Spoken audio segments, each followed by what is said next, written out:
Immigrants are 4 times more likely to become millionaires than native-born Americans. Why is that, True. Marlou? It's true because Why? Back home is really tough. Really tough. 10 years and 10,000 hours. The system works. Steph and Arnie works. We're all proven. What's not proven is you. And you gotta respect the grind.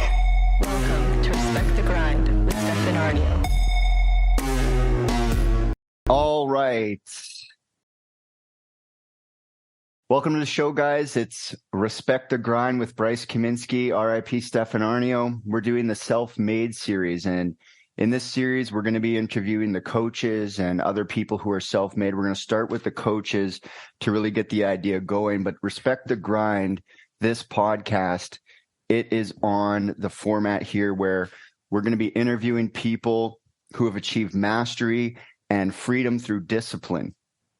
On this podcast, we're going to interview entrepreneurs, athletes, authors, artists, real estate investors, anyone who's achieved mastery, and examine what it took to get there. So today on the show, I've got Marlou. He is well known for his accomplishments in wholesaling here in Winnipeg and getting started. And just, I didn't really hear much about you before you got into coaching because people talk in the business, but it wasn't that you got into coaching. It's that your first deal was like a banger and everyone was talking about it. Everyone was like, oh, Marlou this, Marlou that. So Marlou, welcome to the show, Respect the Grind. Thank you for joining me. So, one of the main questions that we want to start with is like, what was your life like before you got started doing real estate? Working a full-time job. Mm-hmm. That was about it. A shift work. This is pretty tough. Shift work. Yeah. What type of shift work were you doing there? So we manufacture drywall. So, I'm a machine operator in that company. Mm-hmm. And yeah, I work. It varies when we have, it's called 3 shifts. It's like 6 to 2, 2 to 10, 10 to 6 a.m. And then on another cycle of shift, we have, if we're really busy, it's called 4 on, 4 off. So we're 4 on and then 4 days off. And then it switches nights and days. And you're working like 10 or 12 hours. 12 hours on that, 4 days on. And how long have you been working there? It's coming up to 6 years.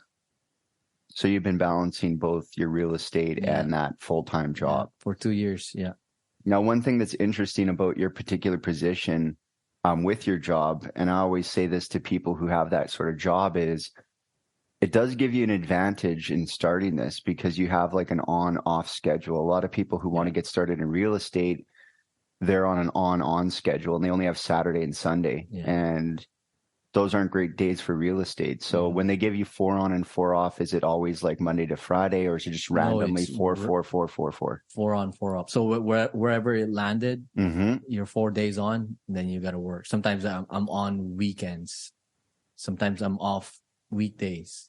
Sometimes. But that does give you that space to do real estate. So, why did you choose to get into coaching with Blackcard? Not coaching as a coach, we'll get to that later, but I remember at the Self-Made weekend, we were listening to your story and you were telling about your real estate before you got coaching. Yeah. So tell the people a little bit about the real estate you were doing before you got coaching and how long it was before you got coaching, and then, where you're at, what got you into it. Yeah. So, like I said, 2 years ago, I bought my first rental property, February of 2020.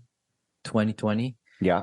The property has 5 bedrooms and it was closer to the University of Winnipeg. So the goal was to put students in there and do a rooming home for the students, right? And before that, I know a buddy that does real estate. He has property in the Philippines. He has a couple of property here as well in Winnipeg. And I reached out to him and I said, hey, bro, I have a good credit. I have a good high paying job. I think it's a high-paying job. And then I told him, let's do a deal. And I know this guy for a very long time, since I came to Canada 16 years ago. So he's like, yeah, man, let's do a deal. And, you know, you'll be on the mortgage. We tried together to be in the mortgage, but he was a sales guy at that time for Honda, but so his income fluctuates, right? So the bank didn't like how his income does that. And the broker said, why don't you just do it yourself, Marlu? And then you guys should have an agreement on the side about the cash. Yeah, and about this property. Like a promissory note or like something a that. partnership, equity partnership on the side of the mortgage documents. Okay, yeah. Yeah.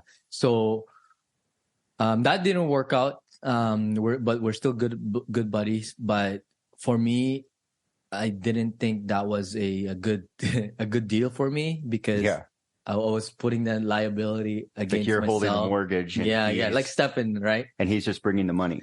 He's pretty much bringing in 5%, half of the 5% of the down payment. So how much was that?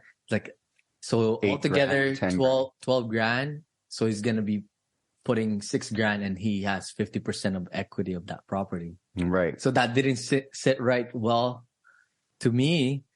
But when I told him, like, it was signing the documents, I told him, hey, bro, my wife will be on the title on this one, because we're married, it's conjugal, and she has to sign the documents. And then he's like, well, what about me? I'm like, dude, all we need to do is hire another lawyer and do another set of an agreement on the side. Right. But it's like, I don't think he didn't want to sign. No, it's like, I don't want to do that, you know. And in the back of my head, yes.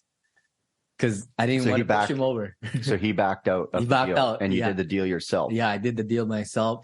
And it's like, yeah, man. He's like, I wish you good luck. You know, hopefully it works out. That's the plan. If you want to follow through with our plan, go ahead. So I tried to follow through with the plan, right? I got 2 students by March. Of 5 bedrooms, 2 students. 2 you students. Have 3 open. Yeah, 3 open, right? And then by March, when COVID hits, everybody shut that down real quick, man. And what do you need a student rental for when there's no like students? I was out by University of Winnipeg here. Okay, yeah. Go on. He's really close here. Yeah, just north of where we are here.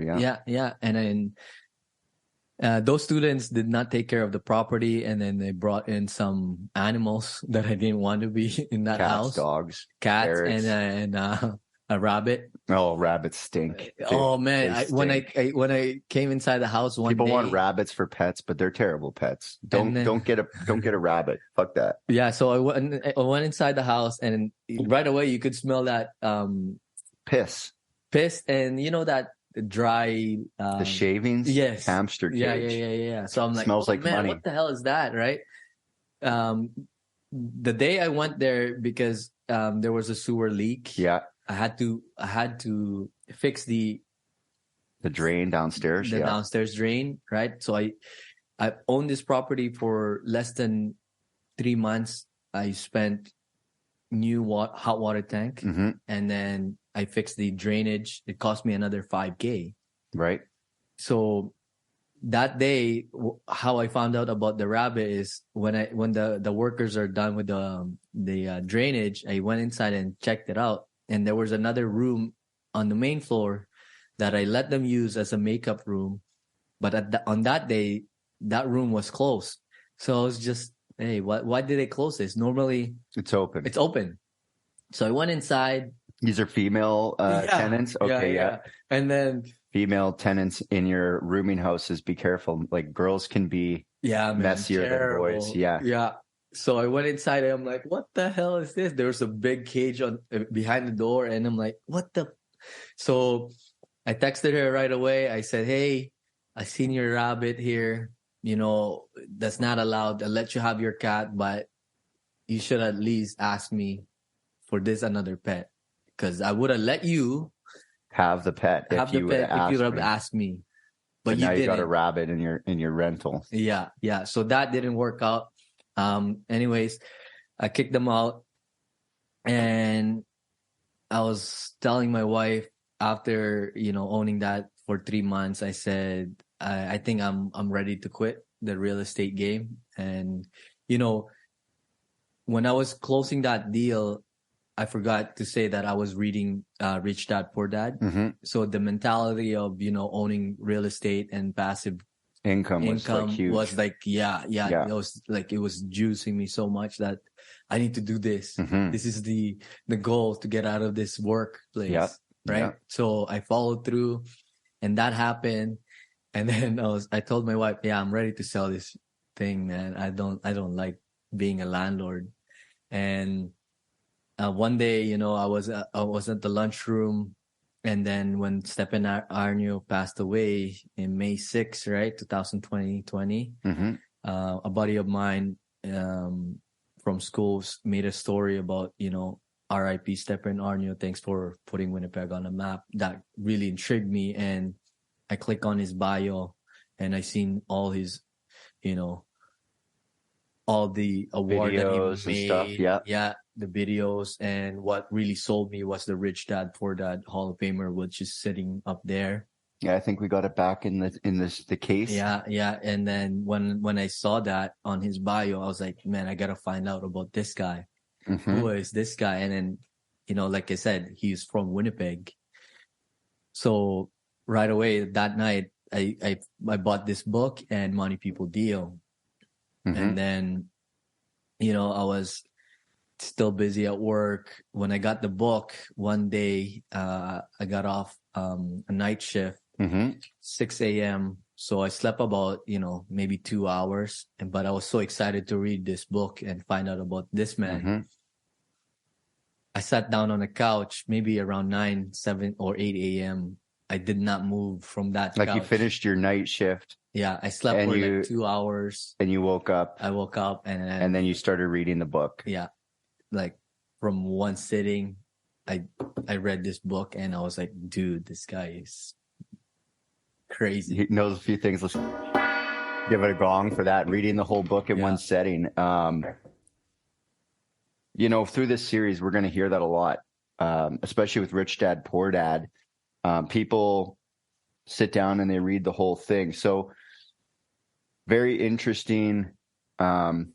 Starting, you read the whole book, and then what was the next step? Like, what got you past that? You read the books, and then I read the book, and it was COVID, right? So I read this Money Self-Made, and then I read Money People Deal. And then in that summertime of 2020, my family and I decided to do a road trip to Edmonton. okay, The whole trip, I was listening to this book and Money People Deal. the audiobooks Audiobooks. with the him, whole time. and it's his voice too, Yeah, right? So yeah, that's the whole always- time. So 12 hours one way, this and in your headphones, or everyone in the car has to hear it? has to All right, listen to everyone has to hear it. that. Everyone on the has way to to- Edmonton has to My hear wife was like, come on, Dad, can we listen to music? it. Your wife called you Dad? Well, yeah. Let's get into that. Daddy, can we listen to something else? Yeah. So Even then you like- get back. You get Yeah. back to Winnipeg. Here's an interesting story though. So family and friends in Edmonton knew that I bought a property and I started that real estate journey, right? Mm-hmm. So when I read Money People Deal, I know a buddy in there that have like a saving of maybe 25,000 at that time. Okay, yeah. So I pitched him the Money People Deal. Like to give you some money to raise some capital. Yeah. He's like, yeah, bro, I'll give you my savings right now if you find a deal. And how much was this? Like 25K. The 25K. So Yeah, I that's a just start. pitched that deal. I'm like, hey, bro, look, I'm finding great properties in Winnipeg. We're gonna buy this 40 to 60 cents on the dollar. We're gonna renovate This it. is before you're in coaching. Before You I just was took the coaching. book, Yeah. Money People Deal, and you started raising capital on Yeah. your way in Edmonton. in Edmonton. And Okay. And then he's like, I was like, yeah, and then we split the profit 50-50 at the end. Right? And then you get 10 cents, I get 10 cents, and we do it all over again. He's And like, you just keep doing it over and over again. Yeah. yeah, I'll give you my savings. I was like, okay, just hold on to that savings. Excuse me. And then once I get back to Winnipeg, I Then we'll do promise you something I'll with it. find a deal for us. Okay. Yeah. So then what? So I came back to Winnipeg from that road trip, and I've been telling my wife, I was like, man, I want a coach. Like, I need somebody to help me, because I've listened to Stefan Arnio's podcast. I've listened to his interviews, Mhm. his videos. Like, you need a coach to do this stuff. And if you don't have one, you just basically, doing it on your own, and it could be more dangerous than having a coach Yeah. to do this together, right? Mhm. So I've talked to a couple of coaches here in Winnipeg, different programs, and that really didn't suit me how they have their program. I don't know why, but Stefan Arnio's was really like, had the social proof, Mhm. and I've seen a lot of his videos, and like I said, he has the awards. So I know that this guy did something great Mhm. for himself and, for other people. Yeah, it might work for other people. You're right. Just So I was maybe. like, man, I got to get onto this. But, he was dead. And then I messaged the company. I was also at work at that time. I emailed the company. I was working. And then I emailed the company, hey, are you guys still taking students? And then within 5 minutes, I forgot his name. He used to work here. He emailed me. He's like, yeah, we still taking students. And then, have you read this book? He was trying to sell me the books. I was like, yeah, I've read Yeah, this already book. read it. Already there, bro. Already read it, bro. Already there. Yeah. And it's like, what about 7-level selling and the 10 commandments of negotiation? I said, no, I have not read those two. So he's like, yeah, buy this, and then we'll schedule you on a strategy session. Yep. So I did the strategy session with Damien, Mm-hmm. and I have no idea how much was the coaching cost. Nothing at all. But on the back of my head, it's probably like $5,000, $7,000, Yeah. 10 grand. Okay. Yeah. 10 grand is probably the most of Well, it. it's because you were looking at the competition, and Yeah, that's it was like typically- $5,000. Yeah, I mean, like a lot of coaching companies are in that range, 5-10 grand. Yeah. And so then? I was expecting that, right? So, but doing that call, I was already ready to take some action, right? Mm-hmm. So I was on the call, and then he got to the point like, yeah, hey, he was. I actually asked the buying question. So how much is it? Yeah, how much? Right. So it's like, okay, well, this and that. This is the program, And then when he said 20,000 just to be in the bronze program, Mm-hmm. man, I was like, I almost choked. Yeah, Like, it's not for everyone, but I think that the investment is like a collapsing of time frames. yeah. So I was like, damn, 20 grand. He's like, yeah, man, 20 at that time, And tax. 35. Yeah. I paid probably 22, 21 23. or 22, Yeah, somewhere in that range. Yeah. And then I told him like, hey, Damien, give me 5 minutes. Let me just talk to my wife and just get a clarification from her. And he's like, what are you gonna talk to your wife about? exactly. He's like, well, I was like, regardless if she's gonna say no, I'm still gonna do it. Okay, Because I'm already wanting to do this. like you're there. I'm already there. I just want her to know that I'm doing this without you giving me the approval. That's what you said to the wife? Yeah. Okay. So I got off the phone, put the phone down, talked to the wife, and I said, hey, April, it's $20,000. She's like, what the fuck? Right? So She's like, what can you buy me for $20,000 she's instead like, of "Are you this? serious?" I'm like, yeah, it's a serious investment. And I was like, I still want it. Mm-hmm. Right? And then she said, how are you going to pay for that? Not out of the family's money. How are you going to pay for that, Marlou? At that time, I probably have like $6,000 in saving because I already spent a couple of grand on that other house. On Yeah. that other house, and it hasn't given me anything back. Yeah. Right. And then I was like, I told her like that I have a line of credit and I have a credit card that I can use for this. Mm-hmm. She's like, "Are you sure?" I'm like, "Yeah, I'm 100% sure I want this." There you go. She said, "It's up to you. If you want it, go for it." Yeah, well, that's good that you have the supportive wife. Let's get it for the supportive wife. You know, so not everyone gets that opportunity. No, a lot of times our partners, maybe we've done something in the past that has them fearing whether or not we have the legitimacy of following through with the things that we say we're going to do. So people come to the program and we tell them what the price is, and they talk to the wife, and the wife's like, "Well, what about the last 20 grand you lost on your Amazon drop shipping or something?" So they don't get the vote of confidence. So you must have had that integrity with her to say like what you do is what you will say you do.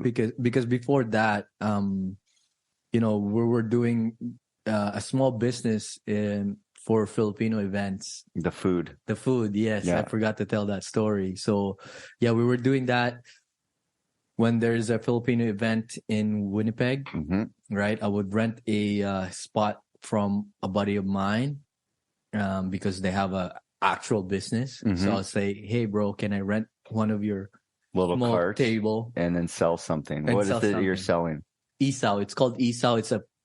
It's a pork intestine. It's also like chicken or something. Chicken and pork. Those are like those little, like you put it on a stick and you fry it up and you eat it, right? It's like liver, I guess. No, intestine. Yeah, but what's inside of it? Shit. So what you're saying is they don't empty the intestine? Yeah, but they do. What do you put inside? What do they fill it with? Nothing. It just comes clean, and I'll have to clean it more because it still stinks. So why eat this? Filipino love that shit, bro. We love this thing, man. I still eat it. Goodness. My kids still eat it. Why not? I mean, there's a lot of different ethnic foods that, as a white person, I don't understand. Exactly. Chicken feet. Chinese people love eating chicken feet. We love that shit too. I guess it's like Asian people love chicken feet. Yeah. And those are chicken intestines, the little ones that go back and forth. Yeah, and pork too. Pork is a little bit bigger. A little bit bigger. Yeah.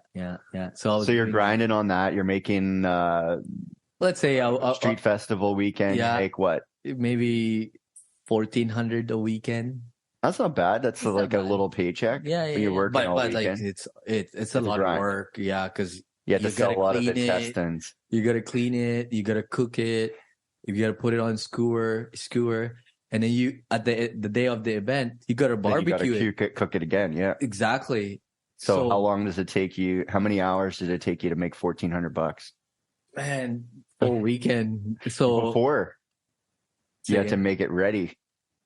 The hours before, then the 16 hours of the event. So you probably spent like 30 or 50 hours because you probably spent like because I would prepare them for the weekend, right? Yeah. So I would start on Monday, a couple of intestine, clean it, put it on skewer, and then put it on the freezer. Yeah. So by the weekend, I'll have like 1,000 pieces of those shit. So you can sell some stuff.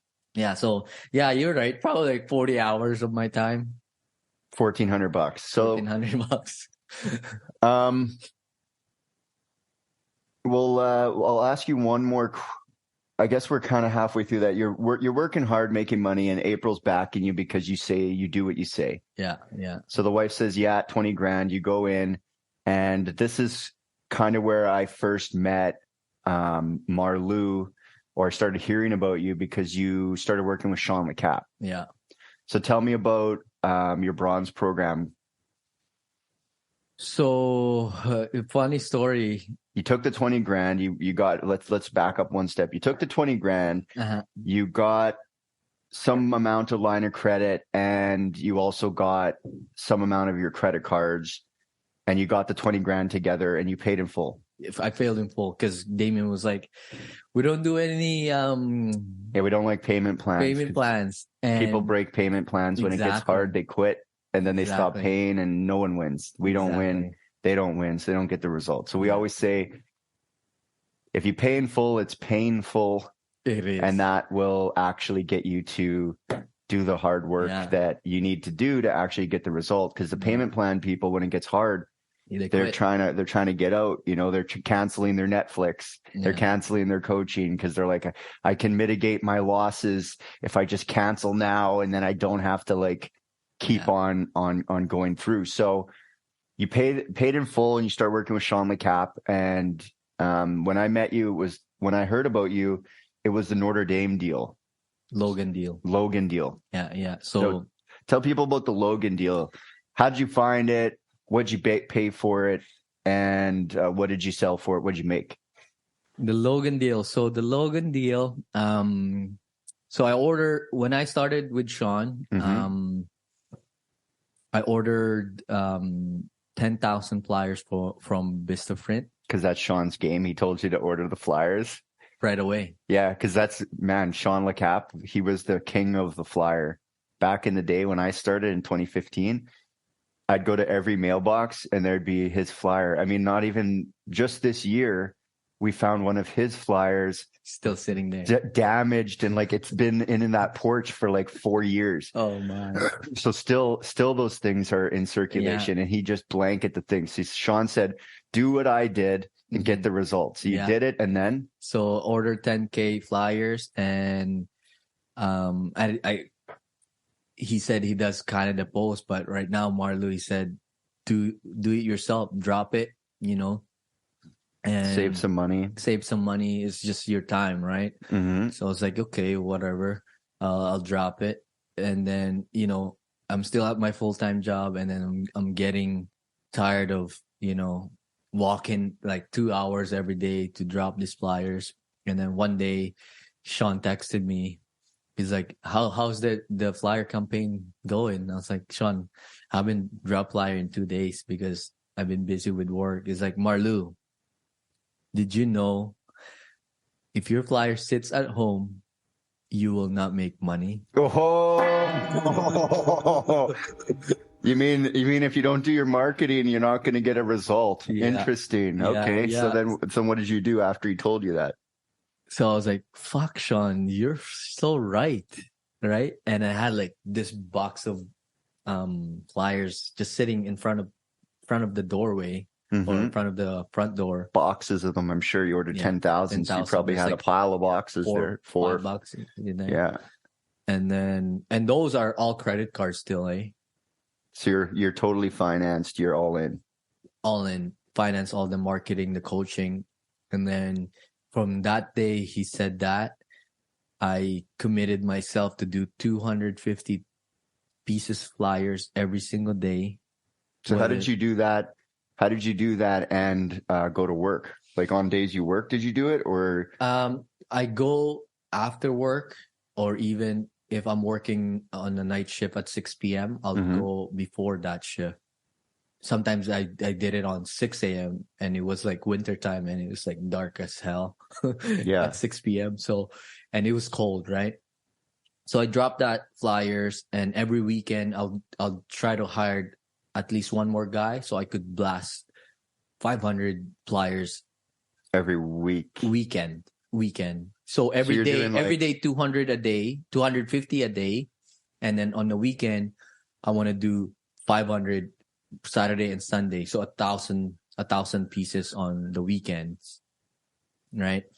And luckily we have a foster kid. He's like 17 at that time, so you know. Is he living with you? He used to. And now he's aged out of foster care. Yeah. So he doesn't do anything on the weekend. My dad's like, yeah, take him. So I would take him, but I would feed him lunch, and Elijah as well, my eldest son. How old is he at that time? He was 5 years old. You got him doing flyers? Your 5-year-old? Okay. Yeah. And then Bryson. Oh, shoot. Yeah, Bryson. Whatever. Whatever. They won't know the name. So yeah, I dropped that on the weekend, and then one weekend I had a lead around Logan area. I think I was on Alexander, and we were dropping flyers by McPhillips area. So I told the boys, I was like, hey, we're going to cut off right now. We're going to go see this lead and I'll see if I can get a deal. So from that 500 flyers that we're supposed to drop, we were like a little bit close to the end. So after the lead, when we were sitting on the car, I saw the flyers just sitting on the ground of the car. And I said, you know what, boys? I don't feel like we're done. Mm-hmm. We got to get this done. And then we can go for lunch. They're like, it's like 11. It's like 11 now. And I was like, dude, we got to respect the grind. You never know. So we dropped it along Logan. Mm-hmm. And then it was a weekend. And no one goes on Logan. Like, if it was me, I don't even go on that street because I don't like busy street syndrome. Yeah. But you're new and you're just hungry and you're dropping flyers. You don't even know what you don't know, but you know enough to do the thing. So you drop all along Logan. Yeah. And we finished the rest of that flyers that day. And then I think it was Monday or Tuesday morning, the owner called me. Mm-hmm. And I was on a night shift actually. And then that day that he called, before I went to bed, I just had the gut feeling that somebody's going to call me today. So I didn't put the phone on the ringer. I mean, silence. I put it on the ringer. Left it on, put it down. And then the phone rang around 9:30 a.m.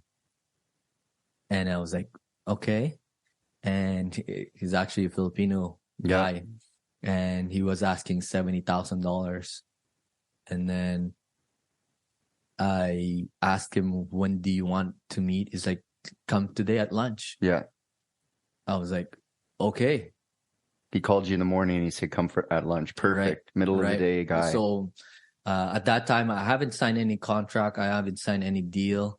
So every time I have a lead, I tell Sean, I say, Sean, I have this lead. So I told him about the lead. You know, I didn't went back to bed because I was so excited. Mm-hmm. Jump in the shower, took a shower, and then I texted Sean or called Sean. And then funny story, the guy who owned that house called Sean as well. Yeah. But Sean did not pick up the phone. You picked up the phone. I picked up the phone. And he missed out on it. He missed out on it. So when I was driving to his house to pick him up, he's like, Marlu, I'll come with you. I'll come with you. So he was doing, he found a way to do the comms on the computer, right? Because his family's got a lot of real estate agents. So So he just checked it out. Yeah. So, and then when I was driving to Sean, I guess he was listening to his voicemail, right? And then as soon as I got to Sean's house, he's like, Marlu, you know what's funny? I got the same guy. He called me. But I didn't pick up the phone. You know what I told him though? I told him, do you want to split this deal? You want to split a pizza? Yeah. What did he say? He's like, no, that's all you. Sean doesn't need extra wholesales. But okay, so then you guys get in the car. Yeah. You go down there, meet the guy. Yeah, we met the guy there. And Sean, when we were driving there, Sean's like, Marlu, did you know this house as it is $100,000 to $110,000? I'm like, are you serious? So I was already like shaking and, I was excited, right? So we went inside the place. Yeah, it looked fine Yeah, it looks fine. We, there's a bunch of, it's pretty used house, right? And there's not like big damages in the house. It's just maybe the shingles that needs to be replaced, and that's about it. And it has a single detached garage. And the guy was like, yeah, I had another guy who offered me $75,000, but that guy did not come through. Like he already tried to sell it to him and the guy canceled on him for $75K. Not canceled. He just didn't show up on his meeting with him. Oh. Yeah. And he decided to call me and Sean, but he called Sean first, but he didn't pick up. And I picked up. So we were there. And that's one thing I would say, like your career has been, especially on the deal acquisition side. I think a lot of your success is like that you pick up. Yeah. Like that you relentlessly pick up the phone. Yeah. you keep your marketing consistent, and there you go. Sean didn't pick up, you did. And I always would say that to my students in the past. I say the difference between me and the other people on Kijiji that are saying buy as is I challenge you, go on Kijiji right now, start calling those people. 90% of them don't pick up. Mm-hmm. They're like trying to catch you on the voicemail. Remember this, guys. If you're missing the point, you're missing the call, they're calling the next guy. You're not waiting around for you. Mm-hmm. Pick up your phone, get a deal phone, get a special ringtone for numbers you don't know, whatever you got to do. Pick up the phone, because they're just going to skip over you and go on to the next guy. Marlu comes in, gets the deal. Yeah. So Sean still tried to negotiate that $70,000 down to 65. You know. Oh man. Excuse me. But he's like, on the car, he's like, if he doesn't budge, we're gonna sign it up at $70,000. Yeah, it's a great deal. Yeah. So we did that. He didn't budge because he told us, there's another guy. Okay. He gave me 2 weeks to close this deal. Mm-hmm. And at that time, Sean was telling me nobody pays nobody pays in Winnipeg, like a wholesaler in Winnipeg, for $30K. Yeah, no, it's not gonna. You probably would have been able to sell it for like 80, 85. You might have got 10K on it. Yeah. So it's like, dude, you gotta close on this, right? And 2 weeks and resell it, and then I start dialing for investors. Mm-hmm. I found an investor who would put in $45,000 down payment, closing costs, like the 20% down and the closing costs. We did it all cash. Oh, so you bought the whole house? Yeah, no cash. Mortgage docs, nothing, just cash at the lawyers. Here's what I did too. So I've only raised $45,000 for this house, so I'm still short $25K. Yeah. Right. You know what I did? I called other banks and asked for more money, like borrow. Line of credit. And so credit cards. Then you brought credit cards, and you brought the cash. You just took whatever the loan was. Whatever. You took the money out, everything, put it at the bank. Like from starting the coaching program to starting my first deal. To finishing your first deal. Finishing my first deal, I was probably in debt. Like my credit was max 80K? 50, 60K.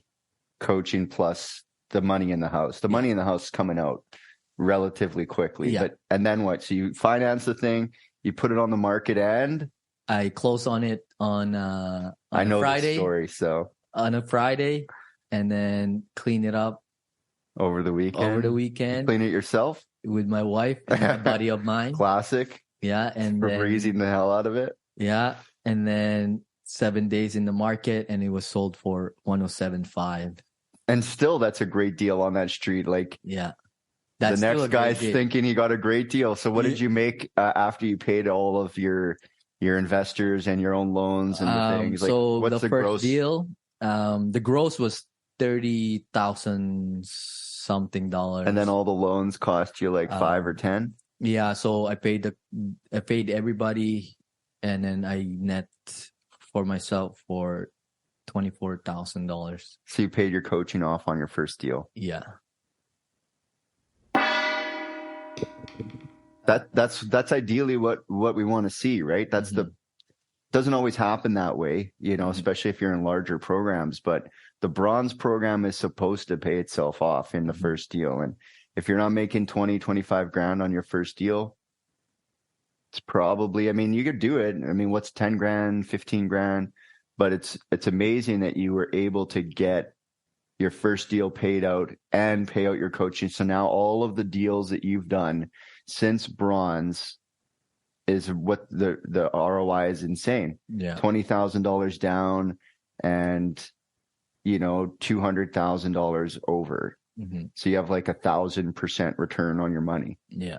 In what, like 2 years now?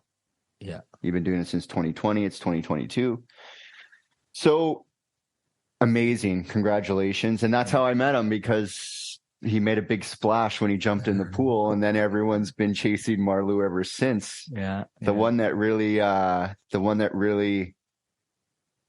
impressed me the most was when you were able to wholesale that duplex in the middle of the ghetto. Exactly. And you made I was supposed to make some money, but your guy came through way faster. Yeah. And you 25. got $25K in the ghetto. The ghetto, like nobody buys. I didn't even want that deal as well, though. Yeah, when she called me, I'm like, nah.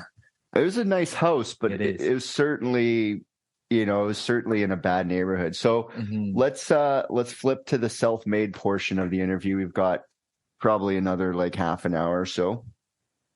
So the reason that I put together the self-made is it's really what pushes us to become, to become successful. And even in the story that you've told so far, you can see the elements, but I really love the things that I've pulled out. So at the back of self-made, on every chapter, there's lessons here. And I'm just going to go through, and I've picked one lesson from each of the chapters. I don't know how far we're going to get, but I just want to read. I'm going to do the dedication for the books. You guys can kind of understand. You can get this book at blackcardu.com. There's bundles. If you want to get this, message Marlou, message me. We can get you hooked up with this book. Yeah. If you're in Winnipeg, come down to the office and grab it. But I just want to read the dedication. So Stefan wrote this dedication for the front of the book. And so it says, this book is dedicated to anyone who looks up at the stars at night and wants more out of life. Your dream is out there. Have courage to seize it and make your dream a reality. No person is truly self-made, but rather a synthesis of experiences and lessons from many others. It truly takes a village to raise a child. However, what remains undeniably self-made is the human spirit. No team, no committee, no group of people can ignite the spark of desire in your heart or the glimmer in your eye that will make you take the first steps towards greatness. You are self-made and you are on a journey. I salute you in your pursuit of your highest and greatest self. It gives me chill every time I hear that. I know, right? Yeah. So at the back of the book, there's a bunch of lessons, and I've, with these interviews, I'm going to be picking the questions. They have no idea what the questions are. No. If you read all of them, you could have prepped, but I'm only picking one from each chapter. So Each chapter has a bunch. If you're reading the book, there's a bunch of great stuff, but let's just dive right in. Freedom versus security. What drives you?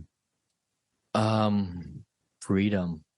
Because your job's pretty secure. You could have just kept doing that and had the Filipino life.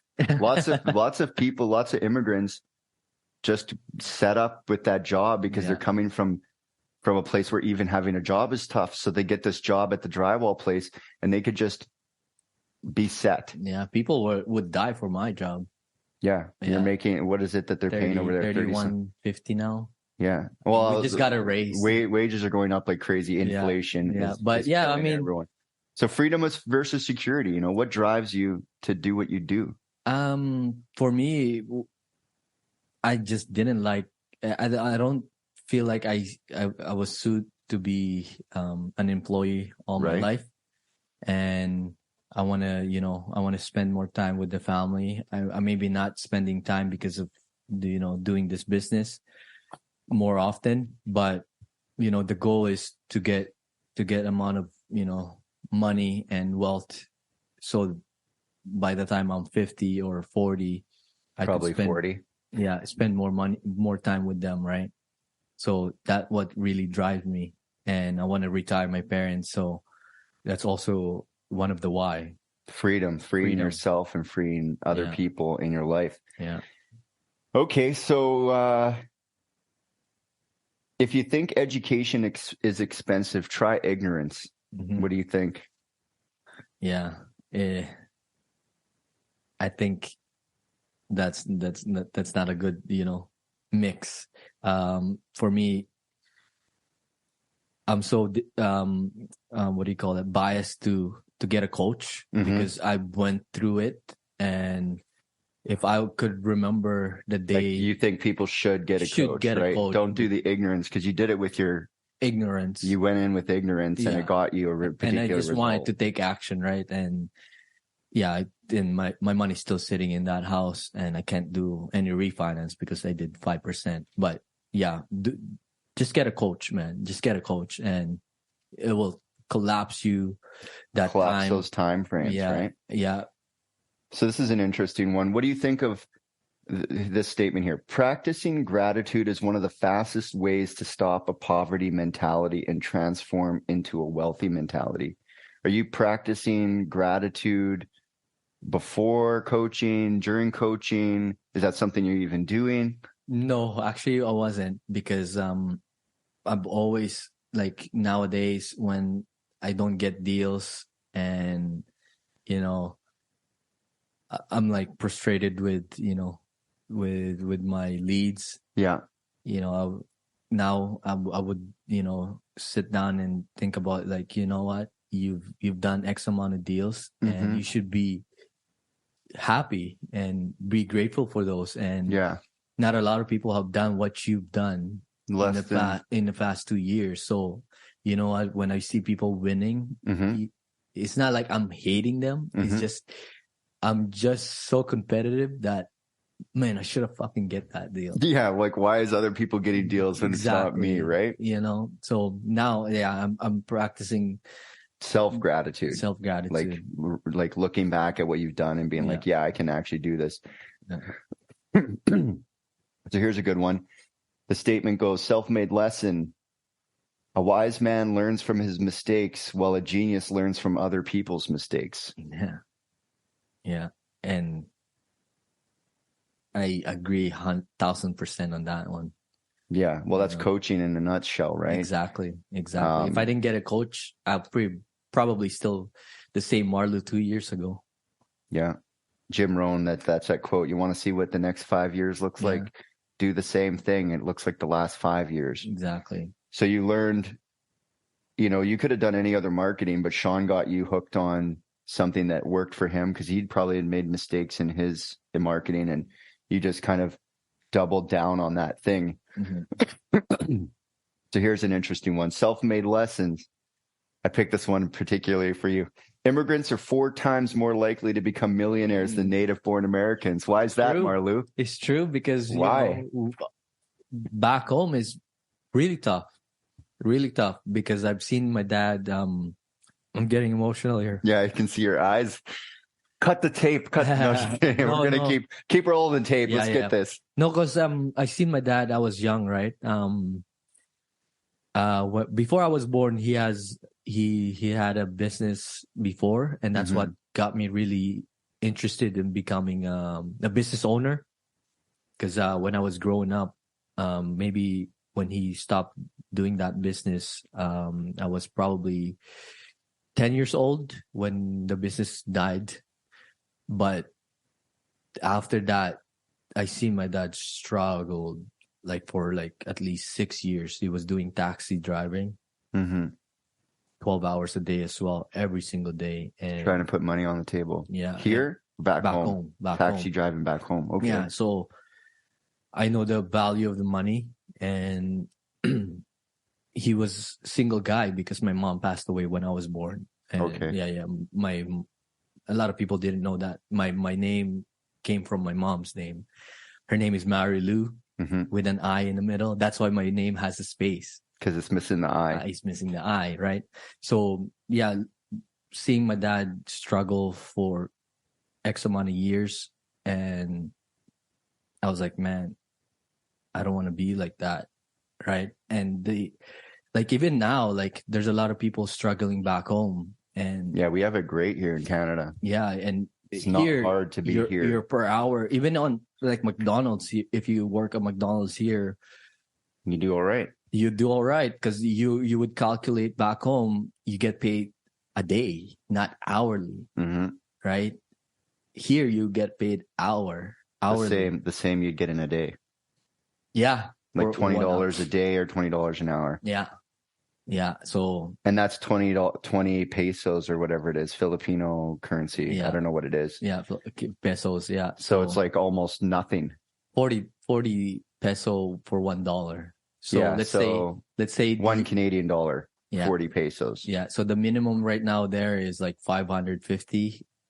That's like what, 15 bucks Yeah. maybe? A month?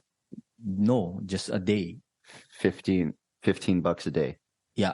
Or, That's not bad. That's a lot of pesos, but it's not like no, not at all. Because the stuff there are also inflated, right? Because of inflation. So $13. right. So you work that an hour here, but you made that for one day working there.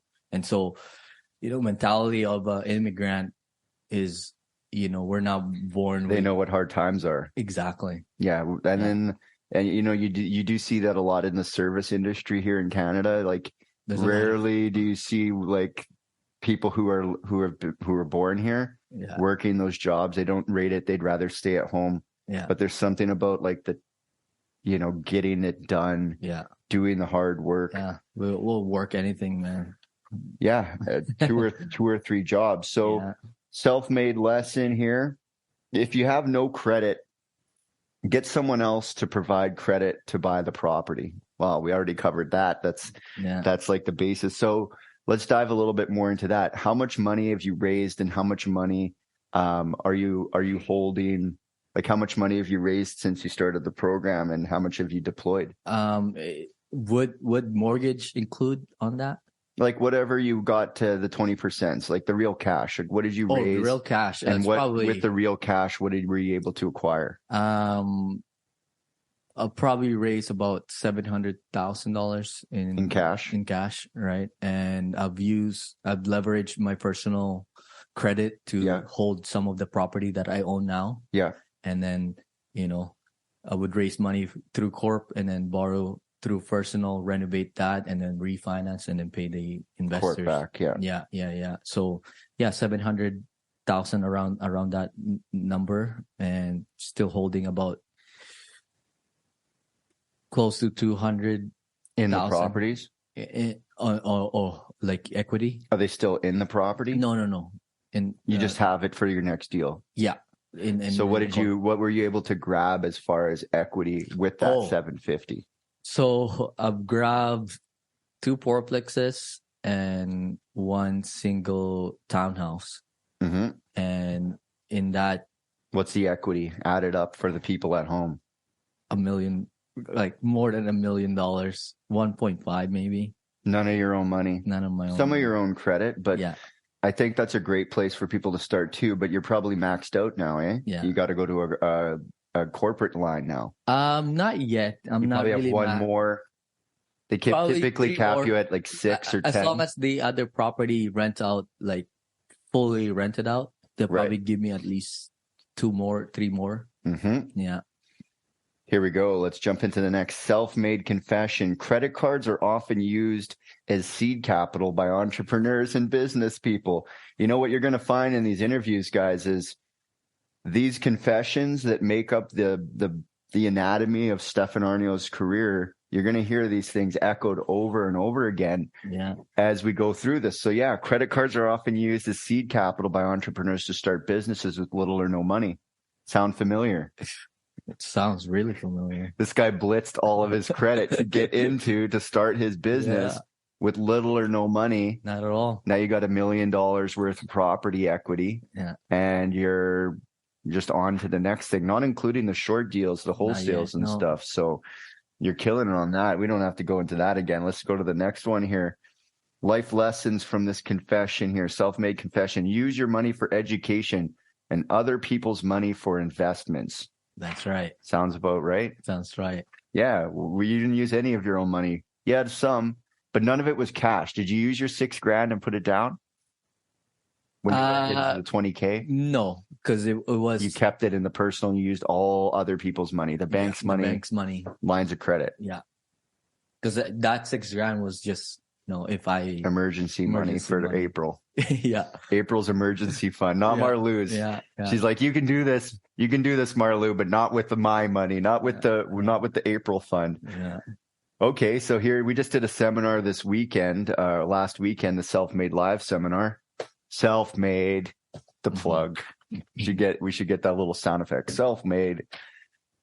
Man, it's just sirens all day in Winnipeg on the street. I don't know what's going on. Murder capital. Although seminars are powerful, don't get carried away by becoming a junkie. You never went to any seminars, did you? No, never. That was you my just first went time. straight to the books. And went through coaching. the books and then into coaching. Yeah. So do you ever thought about going to like a seminar that's coming through town? You probably been to an MLM seminar or something over to town. What's MLM? Like Avon or some product or some. No, you're not that guy. I'm not that guy. You make your own decisions. This is a D-type character, makes his own decisions. No, isn't influenced. Damon just had to collect the money. Yeah. Great sale for him. So here's another self-made lessons, and I'm a huge believer in this. Opportunity is always hiding in plain sight. Yeah. Lots of different opportunities. So when you hear that, what comes to mind? Hard work. Yeah. Hard work. And sometimes people don't see that opportunity because they have to work hard for it and they get scared if they're going to fail. But opportunities, sometimes they're just sitting in front of them. Yeah. Just MLS. The old man, like you got the opportunity, Sean doesn't. And say that again, opportunity, hard work. You said something like that. It's a hard work. Yeah. It's dressed like a hard work. Oh yeah. That's the quote. Opportunity is interesting because it's typically dressed in overalls and looks like hard work. It is. So yeah, there's constantly people are saying, oh, how did you get that deal, Bryce? Or Marlou, I'm pretty certain people come to you and say, how did you get that deal? And you said, I did the work. Exactly. I did the work, the hard work. I got the result. Let's jump to the next self-made lesson here. There's lots. I got pages. We might not get to them all, but self-made lesson, because I got to go and see a real estate deal after this 5:30 on MLS. Real business is about solving problems, not appearances or ego. Yeah, that's about right.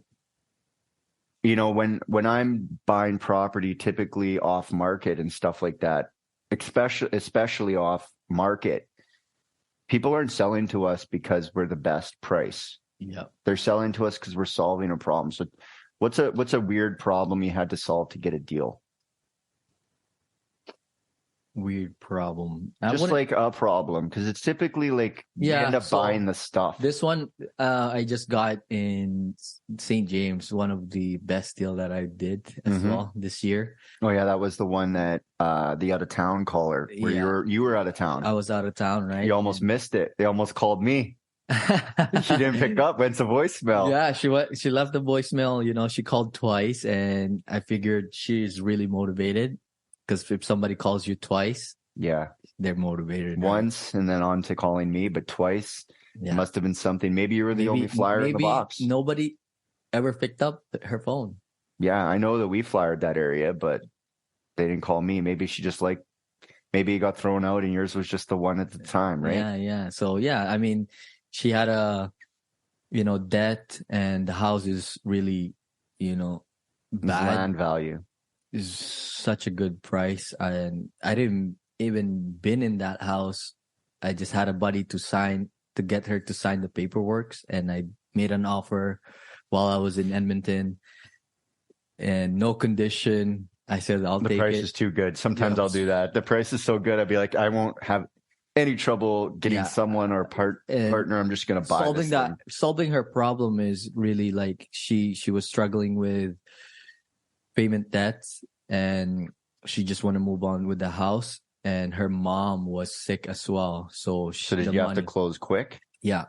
So 20 days. And also she had a problem with the city bylaw officer because the eavesdrop ripping off the house always. So they had her served to get that thing done during August 26 maybe. So I closed it August 20, just so I could solve her problem.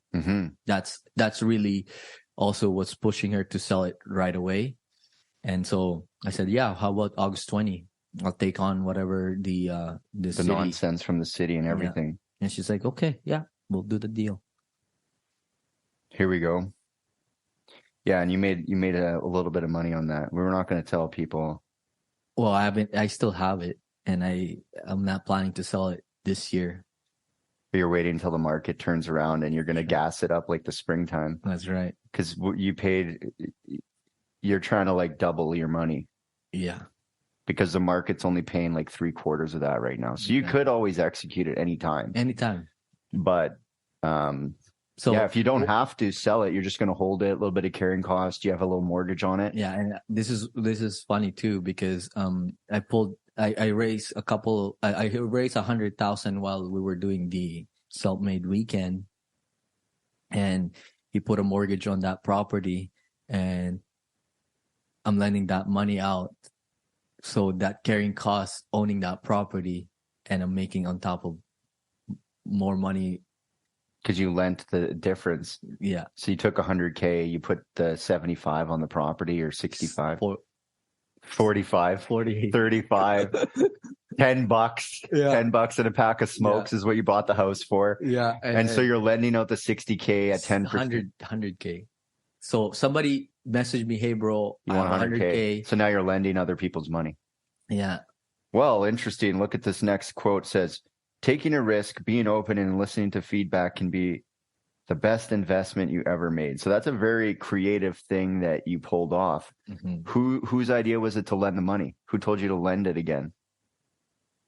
It was just, that's 5 stages of being a real estate investor. Yeah. So in the back of the book, Stefan talks about the 5 stages. So because you're already doing 1, you're doing 2, you're doing 3, you've done some flips, you're doing 4, you have some holds. Mm-hmm.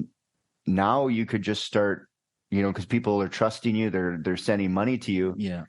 Now you're lending into other people's deals and making, what was the loan, 15 points? Yeah. So you're making 5 points and your guy's making 10, or he's 7 and 7? 5 and 10. You're making 10 and he's making 5. No. I'm making 5 points. Yeah, on nothing. Well, it's a risky position, but yeah. I don't know how the investment is secured first mortgage. So he's pretty happy to do that. Yeah, all secured first mortgage. Yeah. Investors are happy to do that. Here we go. Self-made lesson. Have faith. Faith is the opposite of fear. Take action every day and make things happen. Yeah. You just gotta trust the process and have faith. Like what I've been experience throughout this journey is when I put my mind into it, it just click. It doesn't come right away. But it does. It's not that far away, Exactly. Like if you put it down, it might be 20 or 40 days away from when you start to actually get traction. That it's going to work out. Well, that's what people always ask me. They're like, how's it going to work out? Or how do you stay motivated? Or how do you keep going? It's like, I bet on myself. Yeah. I just bet that I'm going to do it. Like I'm not leveraging that it's going to work for other people. Yeah. I'm not worried about other people. I just bet on myself every day and put that fear aside. Fear, and this is what Stefan told me. He said, fear doesn't exist. He said, it's our unknown, our misinformation around the idea that makes us scared. He says, you're not afraid of the dark. You're afraid of what you can't see in the dark. Mm-hmm. And so with coaching, someone can come in and they know where the light switch is. It's like you go in a room, you don't know where the light switch is at first, your friend's house. Yeah. But how many of us at home can just go into any of our rooms at home in the dark and find that light switch because we know exactly where it is. And once you found it, you can go back to it and back to it. Exactly. But way easier if your friend or your coach tells you, hey, it's in the back on the left, and you go back and to the left and you turn the light switch on. So exactly. Fear of the dark just is really just an unknown, fear of the unknown. So self-made lesson. Consider a mentor who has the opposite style of you. Opposite styles will force you to think differently and grow faster. So originally you were coaching with Sean LeCap, and you guys, I would say you're fairly similar in your style, but now you're coaching with Jason Greschuk. Yeah. And we're going to have him, and I'm going to run him through the ringer too. Tell me about the opposite style that Jason's bringing to your business now that you've started working with him on Platinum. Jason is all about numbers. Yeah. Very analytical. Yeah. Great guy. And It's like a pennies and dollars thing, though. Yeah, with him. man, Like when you manage your pennies, the dollars take care of yourselves. And in this business, we're really guilty of being $1,000. Everything's 1K. Yeah. Like under 1K, we're like not. But he's like 1K, and then here's these $54.28 that like it's crazy. So he's got a different style than you. And what have you been able to take away from that arrangement? His people skills with managing people that he has on his other company. Yeah. The leadership, that's what I want to gain more, because I'm not there yet. Yeah. Well, you probably manage a little bit like your previous careers. So, but I've noticed that too. I was reflecting on that last week. I say, it's like a ship in the ocean. And if the person's kind of at the helm steering the boat is afraid or is like not steady, then the whole crew is being thrown around. Everyone underneath you is being thrown around. But if you got that, a steady person at the helm, emotionally, mentally, financially, things are better. Exactly. Yeah. So he's helping you understand the steadiness of long-term business. Yeah. And to get started on, a different business where I'm pursuing. Yeah, because real estate's great. Yeah. There's one, I don't know exactly where it is in here, but there's a self-made lesson that says have one business that pays for your life and a second business to get ahead. Yeah. And for a lot of people, the first business is their job. Yeah. But for you now, real estate's getting you ahead and you're thinking about transitioning out of your job. Yeah. You're going to need another active income business. Like wholesaling is very active. Right. So that's kind of a business, not an investment. It's like active. It's really fucking active. Very active. It's like a fucking treadmill some days, but you never stop. You're going to start expanding more businesses and then your investments are just going to start cascading. So, this isn't, and Jason is so like timid. He's calm, right? Unfazed by this magnitude of anything, small or big. It's just like, what are the numbers? Yeah. Show me the report. So this is interesting. Self-made lesson. Most investors are earning low returns at the bank, 2 to 3%. If you can offer them anything higher than that, they'll most likely invest with you. And they have. So, what are you seeing as far as like what people are investing their money in? What are they getting right now? What are you giving them?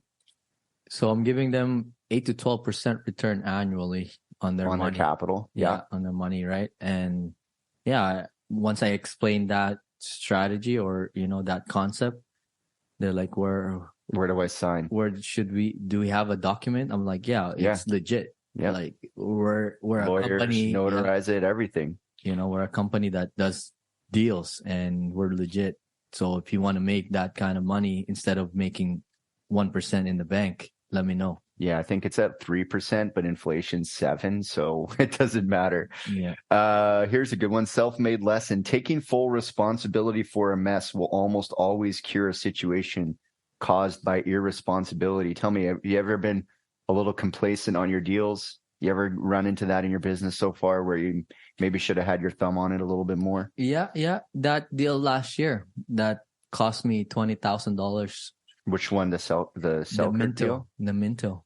Oh, yeah. Well, that's we won't get into that, but we know you were celebrating before you got in the end zone. Exactly. 1 yard line. The ball out from under your arm. I fumbled the ball. you get to it and you're doing the NFL thing where you like throw it back and you haven't stepped the line yet. And that thing's still burnt and crispy. Oh, no, that's a different one, burnt and crispy. But the Minto one, did you ever you made money on it, though? $10K. But you didn't lose money on it. No, not really. But like you could have made more if you would have been more responsible for that. But you solved the mess with responsibility, a lien. Yeah. And I said, you know what? I'll take whatever I can and just move on from that deal. Never give your contractor too much cash. Always track and verify they're spending money on your projects. You ever had that happen to you? Yeah. The Selker property. The Selker contractors. This one's for the contractors out there with low integrity. Yeah. So I love what he said during the the walkthrough of the project. He's like, yeah, I'll get it done within 3 months. And you're like excited about that. Excited about it because, when I closed the property 6 months, tenants did not pay. The project got delayed 3 months. You had tenants in there too. You Yeah, did them out? I kicked them out from the previous owner, and then the contractor's like, yeah, we'll get it done within 3 months. They started around August, September, and the property did not finish in February of the next year. So I was pissed. Well, And it was I'm just charging me thinking. I'm extra. thinking about the tenants. Like, how hard was it to get those tenants out? Bro, it was like, Those aren't like. For those of you listening at home, Selkirk Avenue is a tough place to have tenants. So yeah. probably not the easiest tenants to remove. Because I closed on that property January of 2021. The goal was to get the contractor started March, 90 days, right? But the previous tenants did not pay me any single dime from the moment I took over that property. Tenant business. Yeah. And and some people would love to buy that property of me as is for, because you got a good deal on that thing too, right? 152, and they were trying to buy fourplex. They were trying to buy it for 220. What's it worth today after all the problems? 447. Like 450 almost. Yeah, 450. I could have made money, and I was like, man, I should sell this, but I was looking at the long. But now you've got the equity to leverage against it too. Yeah. We're not going to talk about this one because we just know there's 2 self-made lessons here. I'm just going to rattle them off because we're right at the buzzer here. How long have we been going? Do you have a timer? An hour. Oh, it's an hour-long podcast. Good. So I'm just going to rattle some lessons. Strange people often have strange houses to sell. Exactly. Yeah. Agree. If the house, we'll just go agree or disagree. If the house stinks, don't be alarmed. Stinky is the smell of money. Agree. 1000%. Agree. There are only 3 ways to get ahead in life. 1, blood, sweat, tears, aka trial and error. 2, work for free. That's how I got in. 3, find someone who's achieved what you want, pay them for an accelerated education. I was going to work for free, but the guy who had asked to work for free did not take me any serious. And then when he found out that I paid $20,000, he said, bro, I didn't know you were serious. I'm like, dude, I asked. I didn't know you were serious. For you. 20 grand. I'm that serious. And now I'm serious. To achieve your dreams, you may have to travel to other cities to meet experts, key people. You need to move ahead in your journey will inevitably live in other cities, countries, continents. So you're probably not there yet. Yeah. But after platinum and you start going, like you've been thinking about going in the States, if you go and start doing real estate in the States, you're probably going to have to go down and meet the coach and fly to Dallas or something. Yeah. Well, I'm doing some business in Edmonton now, so. Right. So you're already flying to other cities, driving to other cities. Don't drive, fly. Your time is worth more than that. Flipping properties is one of the fastest ways to generate cash in real estate. Yes and no. One, but we know what's the fastest way. Wholesaling, baby. Wholesaling. Man alive, where I would be if I didn't have my wholesaling guns on all day. Self-made lessons. There are 2 types of deals: sexy deals and profitable deals. Sexy deals don't usually make money. The ones you fall in love with. Yeah, I did that. Like the one that I'm working. Yeah, still, you fall in love with them, but really, in love with that property, and somebody was same with me. I got to remove conditions on this thing by 7:00. It's a grow up, and I'm like, you better give me like it's land value, but like that's in the property description. Like you're never gonna sell that house. Many small deals can add up to a big deal. 100% right. Many small deals have more control than one large deal. Yeah. Amen. If you learn these entrepreneurial skills in the right order, marketing, negotiating, building nice products, production, cash flowing assets, capital raising, that's where you're at level 5, then building your business will be much easier than someone who starts at, say, level 4, which everyone wants to jump in and starts buying holds. That's how it doesn't make you any fucking money. Yeah, no. Then you get stuck and you want to quit. I picked this one just for you here. Self-made confessions. Leads are the lifeblood of any business, not just money. You can have no money. Yeah. You have leads, You got everything you But need, man. you need to know negotiation before you close the deals. I think I'm even missing the last sheet here because there's a dedication. I'll just read it out of the book. You're going to love this one. Paying a wholesaler $5K is worth more than if you're going to make $15K. Like if you're the flipper and I'm paying you $5,000 for the deal. Exactly. The amount of time, like if you're out there looking for a deal, guys, it doesn't have to be yours. Like there's so much vanity that people get into on their first deal. It's like they're elephant hunting and they're like, well, I didn't kill it myself. So just pay the wholesale fee, get the result, do the deal, make the big money. Wholesalers don't make the big money, but we make the fast money. Invest in transitional zones, areas that are scary today, but will be desirable in 5 years. These areas yield the greatest appreciation. That's what I think about the ones you bought just east of the tracks, west of Arlington, but just east of the tracks. Yeah. I think that whole area all the way north is going to pop off. So you're going to be doing really good. Cut out myself to not buy anything east of Arlington. Yeah, that's the line. Don't go east of Arlington. Don't go there. Unless you're north of Mountain. Winnipeggers, north of Mountain, east of Arlington, east of Arlington, south of Mountain, don't do it. Main Street, don't even go into Point Douglas. Okay, Warren Buffett and Donald Trump, two of the world's richest investors, raise money to do their deals. Why don't you? Well, we do, so we don't have to do that. All right, so I got to get to the dedication because I wanted to read the last thing. So at the back of the book, you've got your 5 different stages here, but I wanted to read the last part of the book. Where is it here? It's not the importance of having a coach.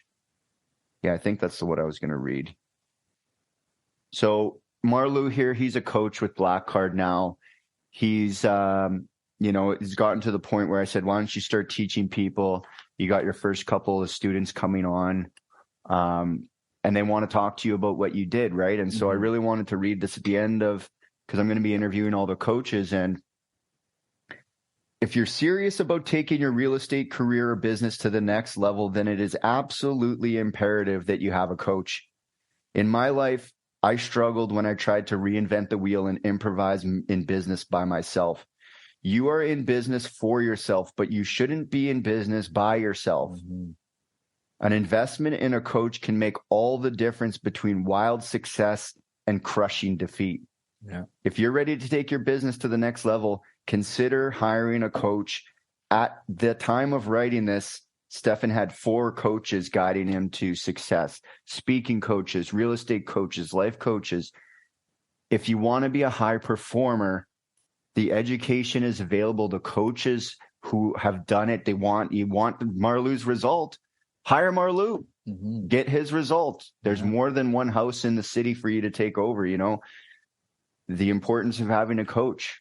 You're in business for yourself, but not by yourself. Man. And where would you be if you didn't do it?